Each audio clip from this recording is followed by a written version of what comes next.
शहदाए इकराम और अस्सलाम वालेकुम। आज मुझे इस मौजू पर लफ्ज़ शेयर करने का मौका मिला है। इसका नाम है यौम दिफा। हर साल यौम दिफा 6 सितंबर को मनाया जाता है।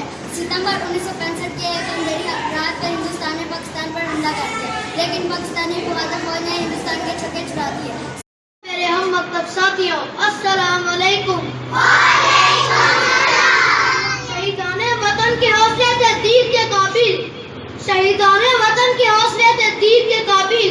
वहाँ पर शुक्र करते थे जहाँ पर सबर मुश्किल था।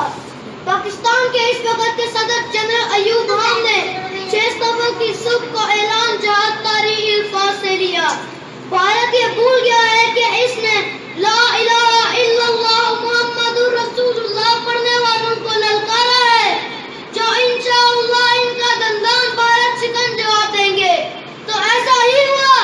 भारतीय फौज लाहौर के शहर में हाथ में दाखिल हो गई थी और यहाँ तक कि BBC ने ऐलान कर दिया था कि भारतीय फौज ने पाकिस्तान के शहर लाहौर पर कब्जा कर लिया है। मगर खुदा का शुक्र है कि पाकिस्तानी फौज के जवानों ने इसी दिन ही इन्हें मार भगाया और हमारे पाकिस्तानी शहीद ऐसे बबरे के पठानकोट के हवाई अड्डे पर खड़े बाईस हथियारों को तबाह कर दिया। चलता है हम जाकर चले मेरी रगों में, खुद ही बैठ कर अपनी कभी में झुक नहीं सकता। मिटने को तो ये दुनिया भी मिट सकती है, लेकिन तारीख के औराक से मैं मिट नहीं सकता। शुक्रिया।